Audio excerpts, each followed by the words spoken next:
got this Vitesse battery in, which is a 36 volt, 13 amp hour pack.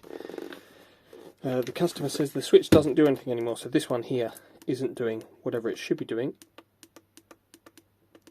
I can hear the little thingy making a noise. Got one of those really fun sort of coaxial charge ports. That's the indicator there. Let's see if it even takes a charge. It's indicating it's about half full, so the charger is green. This is just a coax to DC jack adapter, so plug that into a charger and just try that. Does indeed take a charge, which is good. Does it put out power?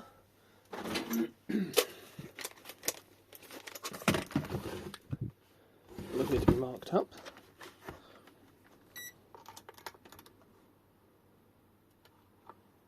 "27 volts. It's not enough volts, is it?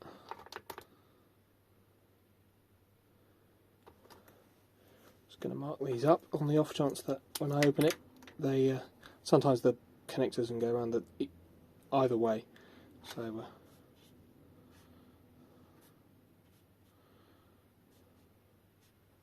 best not to get them mixed up.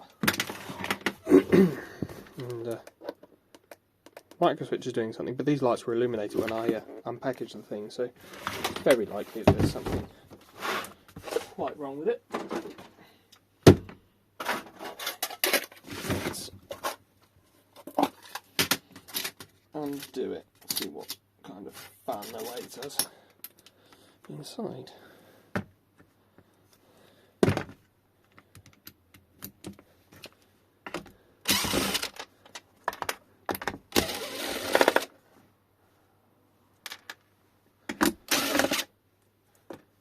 Just all sorts of different size screws. So that one there was in that corner, down there.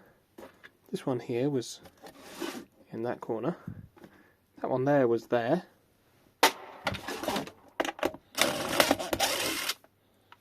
This slightly longer one than the other side was in there. I wonder if the screws have been lost, because normally they don't come out the factory with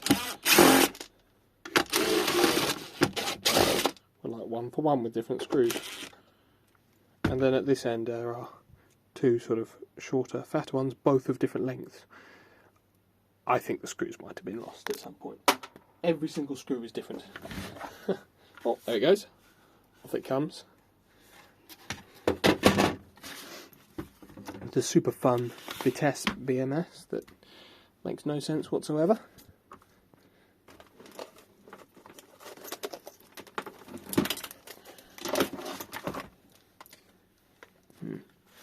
All looks very Vitesse-y, which in my opinion doesn't mean good.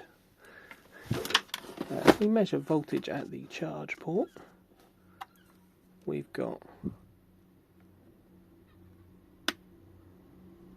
bugger all. Fair enough. The red one goes straight to the main positive, and so that's the charge port connection. 144 millivolts at the charge port, which is a bit weird, but okay. If we go power negative to, that's our main positive just there. I can focus you. There you go. We've got 27 volts again. If we go our pack negative to there, 34.97 volts. So something is unhappy for some reason. Hard to tell what. Could be the temp sensor, which is just floating around in there. This is our switch. The JST doesn't look damaged. Looks fine, intact.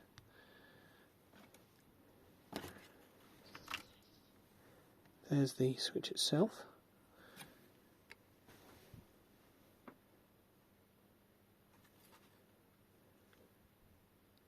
Doesn't really look like there's anything that wrong with it. But when plugged in, it's permanently lit. Don't know if the button's shorted or something. Go continuity mode. Then, when they touch, they beep. Ooh, it's alive.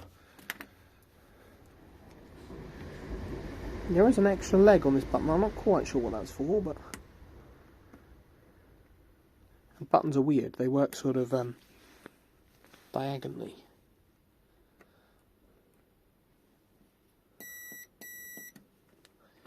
So if you measure straight across, these are the same pins and don't stop the continuity, but if you measure from here to here, diagonally, that's where you get the measurement from.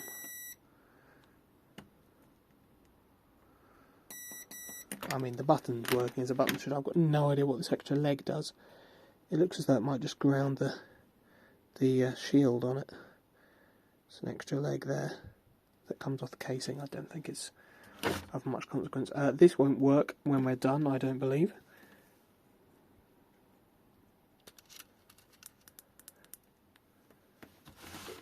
So we're going to leave it out the battery. We'll probably going to have to replace the BMS because we won't have anything quite like that in stock anyway.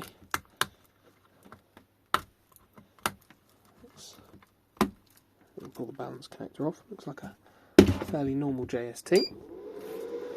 Turn on the battery meter, and that's the negative there, which means it needs to go on this way.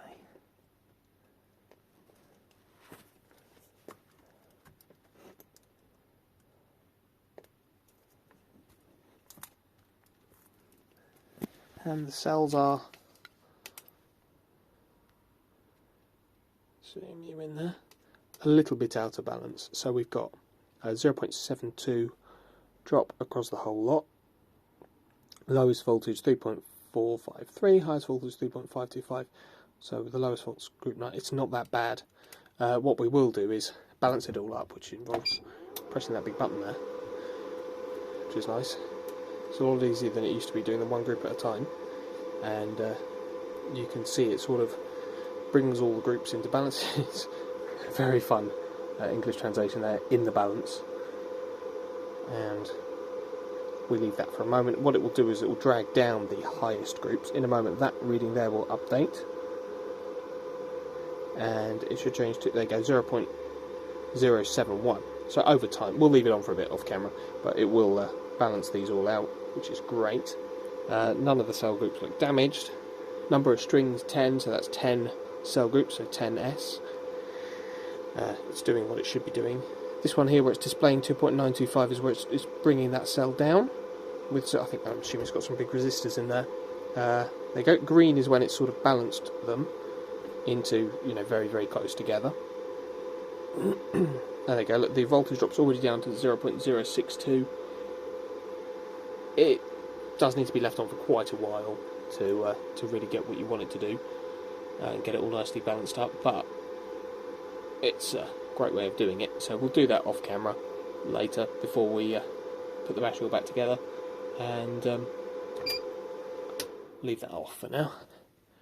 It's not very exciting to sit and watch, unless you're me, who's very interested in that sort of thing. I think it says it can balance at 5 amps, that machine, but yeah, that's true for a moment. What we probably want to do then is try and uncover some of these solder joints here. And we're going to replace the BMS for the customer, because on the output we've only got a positive and a negative, therefore it's not a smart BMS, nothing like that, and we'll be able to do it without any problems. Customer's bike should work again without any problems. The little battery indicator will no longer work, but he's got a display on the handlebars already confirmed that that's fine. Charge port wise, we're just a positive and a negative, no thermistor, none of that, so it shouldn't be a problem. And we're going to uncover some of these with this little guy.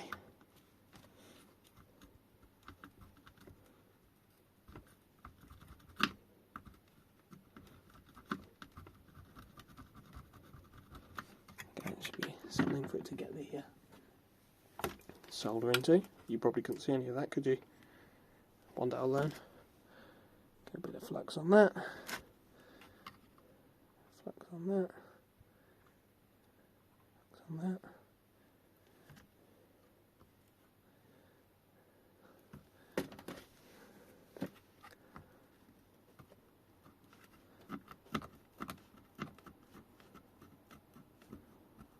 Scrape some of this silicon off.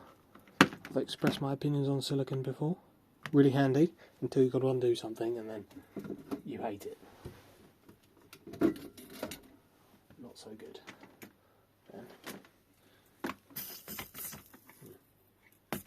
Very good for you. Right. Our solder. Want to desolder the main negative from the board here.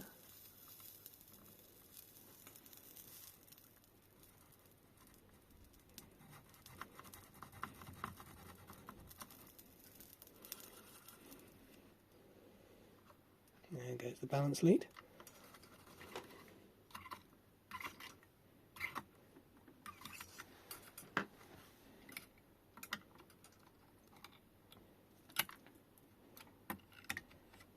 That's that one. That's the negative balance lead. Don't want to lose that because that'll be really handy later. Let's desolder our power negative, so that goes out to the discharge port up that end of the battery.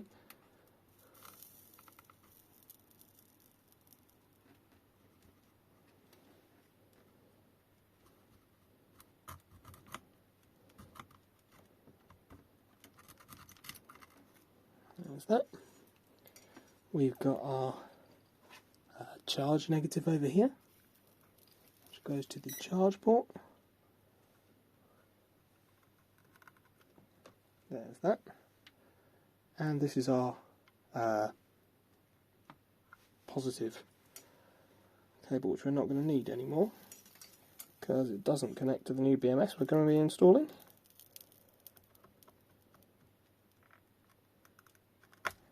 There we go.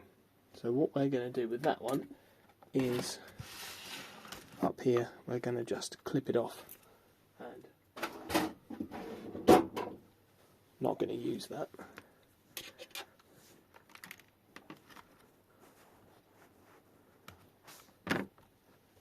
You'd never know it was there. Free scrap, that is. Let's remove this old BMS. We have had a few problems with these Vitesse BMSs going bad in the past. Luckily the bikes don't seem to have smart BMSs, which is nice, and at least the customer can still use the battery that's probably absolutely fine.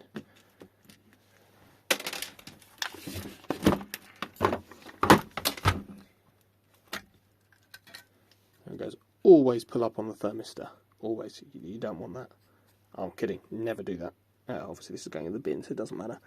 In terms of what might have been wrong with this board, there's no focus here, no obvious burn marks. Everything's actually quite nicely marked on here. Probably have you the right way up might help.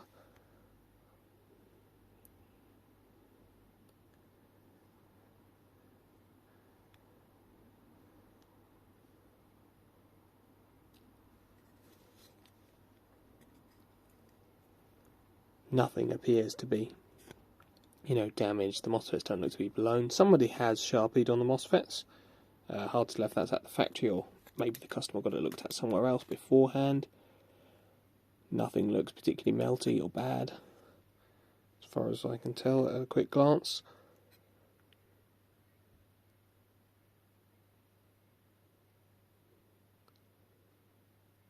But there are some sort of microcontroller type chips on here that even have numbers. They do have numbers, which is great, so could do something with them perhaps. Anyway, this one is going in the bin. Bit more scrap.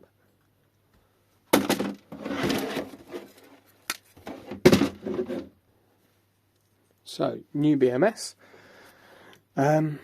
Does it line up, or do we need to replace the balance leads as well? Let's see. Oh, it does. Look at that. B negative is on this side. B positive on that side. That's really handy because the the negative for the JST is over here. I'm holding it. That's very handy, so you can just, he says, making it look so simple.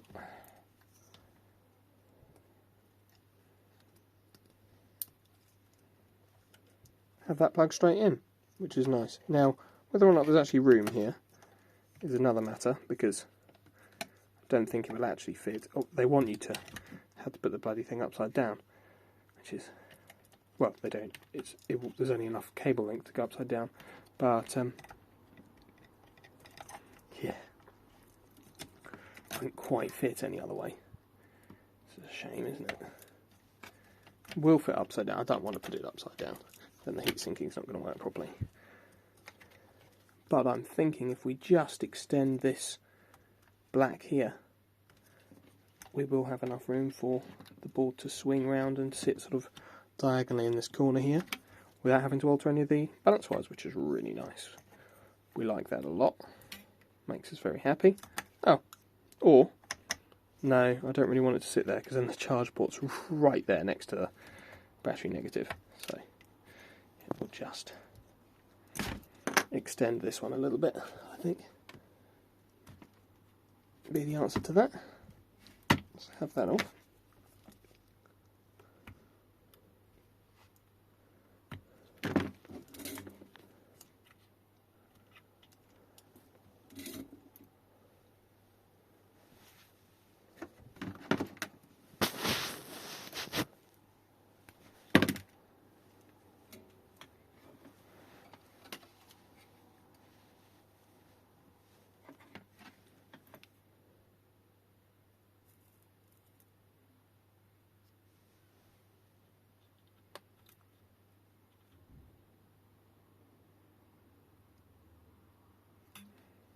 Oh.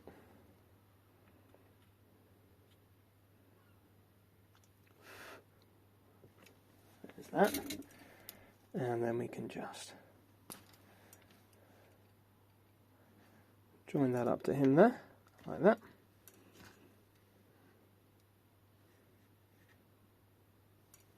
Put a little bit of flux, keep it happy.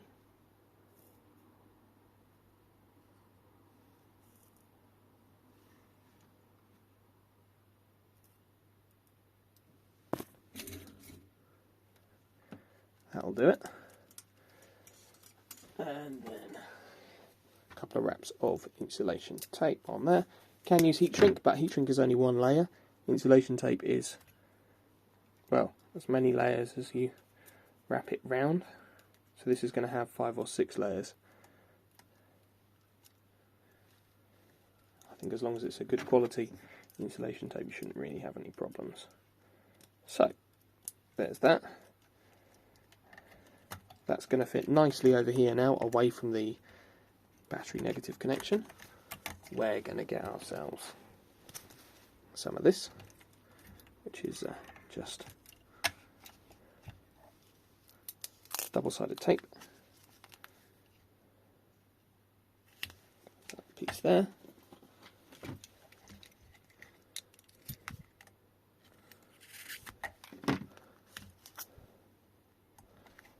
There,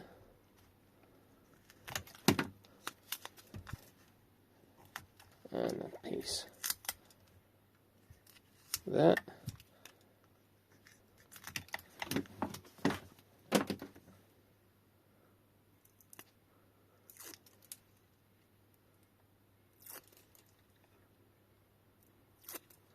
like that. And how was it? Did it go like that? It went like that. Nicely stuck down, he says. Maybe give it a moment to demonstrate quite how stuck down it is. Nicely stuck down. It will be after the tape sort of sticks to it. Right, so now we need to connect our battery negative up to there. Fortunately, our power negative looks like it won't quite fit. See if we can swing that round a bit more. We can. Sit it like that. Now that will reach. And our charge negative will reach, which is great. So we want to get lined up. Not really left myself a lot of room here, but there's a charge negative. I'm just soldering in here. Power negative and battery negative.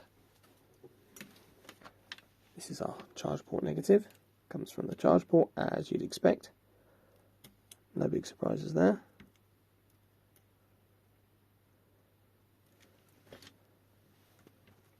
Power negative comes from the discharge port, so that's P minus. There's a way to hold this where you can actually see what I'm doing.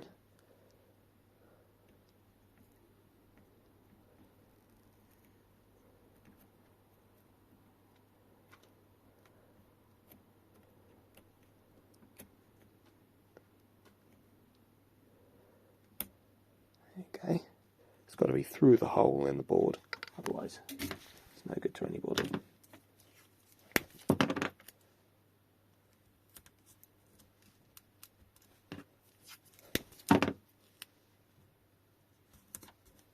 It's just to cover up where we pulled the heat shrink off earlier. They can all be routed there, as they were before. Blimey. Off it goes. My tape snapped. It's very cold at the moment, so the tape's kind of gone brittle. It's like maybe it's vinyl based or something.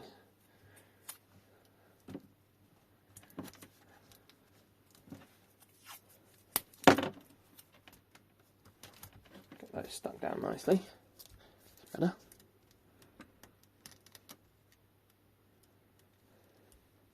Gonna have to check and make sure that doesn't come into contact with the top of the case there, because I'd imagine there is some kind of friction fit, and obviously if that rubs through, A, it will break, B, it will short out on there and puff of smoke, which we don't want.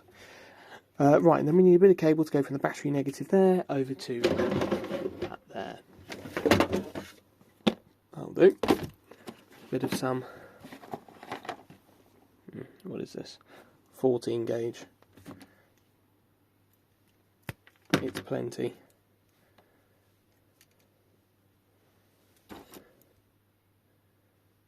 Flux.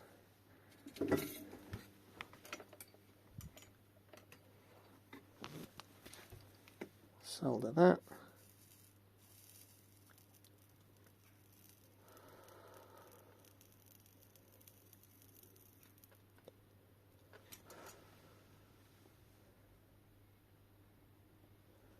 Goes from here, which will be the B minus, so battery negative.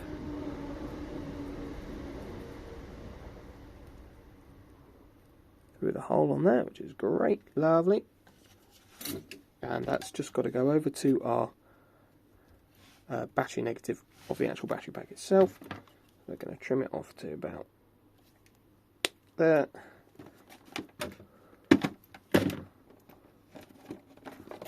Cable away.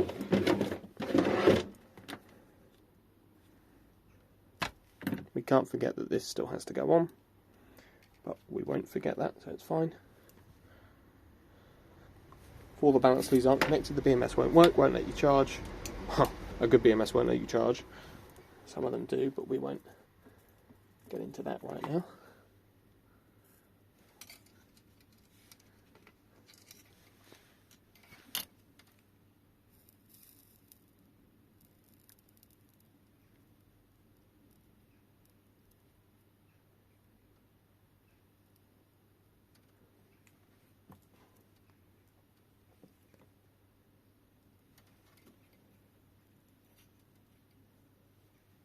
So we're going to do this first, because then it will be sort of pinned down by the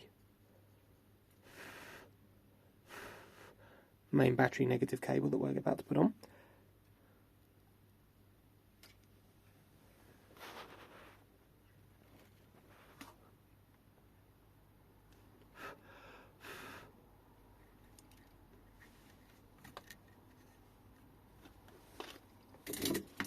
There's that. Bit of insulation tape over it. I think this here might be a part of the waterproof thing. It is, I think, so I don't want to go over that. What I can do is put it that way,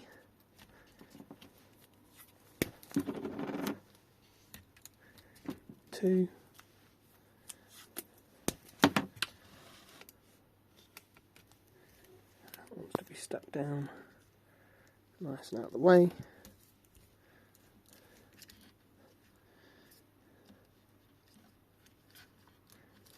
Right, so theoretically that should now be putting out power. Okay, we'll get our multimeter on there.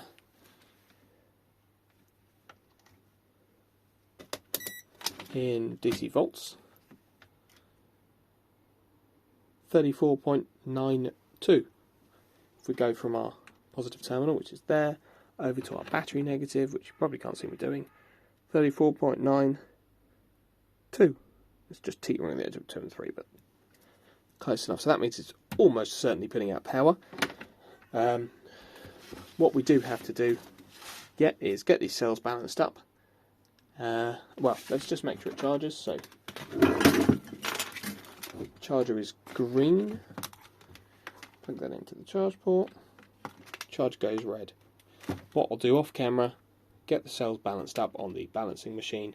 We'll do a capacity test on this, so fully charge it, discharge it, and if all is well, it will go back to the customer once it's tested, and he should be ready to go. Thanks for watching.